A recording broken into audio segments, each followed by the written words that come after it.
আসসালামু আলাইকুম ওয়া রাহমাতুল্লাহি ওয়া বারাকাতুহু। আলহামদুলিল্লাহ। আপনি কত সময় মোবাইলে প্রতিদিন ব্যয় করেন বলুন তো? 30 মিনিট, 1 ঘন্টা, হয়তো আরও বেশি, তাই না? কিন্তু কোরআন শেখার জন্য প্রতিদিন মাত্র 20 থেকে 30 মিনিট সময় কি দিতে পারবেন না? আফসোস, জীবনের ব্যস্ততার মাঝে আমরা অনেক কিছু শেখার জন্য সময় ব্যয় করি ঠিকই, কিন্তু যে কোরআন আমাদের জীবনের পথ দেখায়, সেই কোরআন শেখার জন্য আমাদের একটু সময় কি বের করা উচিত কি না বলেন? অবশ্যই আমাদের একটু প্রতিদিন কোরআন শেখার জন্য সময় বের করা দরকার। কাজেই ঘরে বসেই আজ থেকেই আপনি অনলাইনে কোরআন শেখা শুরু করুন।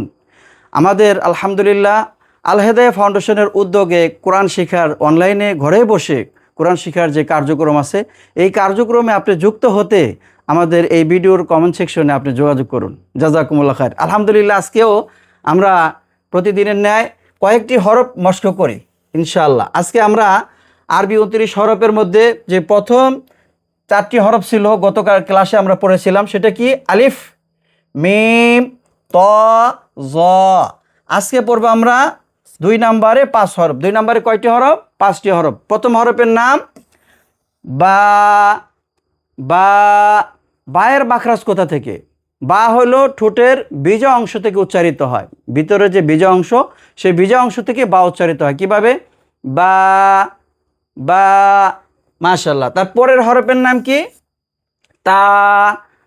তা, তায়ের মাখরাজ হলো জিহ্বার আগা সামনের উপরে 2 দাঁতের গোড়ার সঙ্গে লাগায়া। তা। তা। তা, মাশাআল্লাহ। হ্যাঁ, তারপরের হরফের নাম, সকলে আমার মুখের দিকে দেখুন। সা। সা, সায়ের মাখরাজ হলো জিহ্বার আগা সামনের উপরের 2 দাঁতের আগার সঙ্গে লাগায়া। সা। সা, মাশাআল্লাহ। পরের হরফের নাম কি? ফা। ফা, এই হরফের মাখরাজ হলো নিচের ঠোঁটের প্যাট সামনের উপরে 2 দাঁতের আগার সঙ্গে লাগায়া। ফা। ফা, হালকা বাতাস বের হচ্ছে। ফা, মাশাআল্লাহ। এবং পরের হরফের নাম কাফ। আমার মুখের দিকে খেয়াল করুন।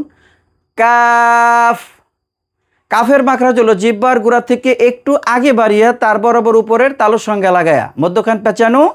কাফ। কাফ। কাফ। আলহামদুলিল্লাহ। তাহলে আমরা আজকে 5টি হরফ শিখে ফেললাম। প্রথম হরফের নাম বা। বা, পরের হরফ তা, তারপরের হরফ সা, তারপরের হরফের নাম ফা, তারপরের হরফের নাম কাফ। আলহামদুলিল্লাহ। আমরা পরবর্তীতে যে বাকি হরফগুলো আছে আগামী ক্লাসে পড়ব ইনশাআল্লাহ। আমরা এইভাবে কোরআনুল কারীম ঘরে বসে যেন আমরা অনলাইনে সহিশুদ্ধ করে পড়তে পারি। আল্লাহ সুবহানাহু ওয়া তাআলা আমাদের সকলকে তৌফিক দান করুন। আমিন সুম্মা আমিন। ওয়া আখিরু দাওয়ানা আলহামদুলিল্লাহি রাব্বিল আলামিন। আসসালামু আলাইকুম ওয়া রাহমাতুল্লাহি ওয়া বারাকাতুহু।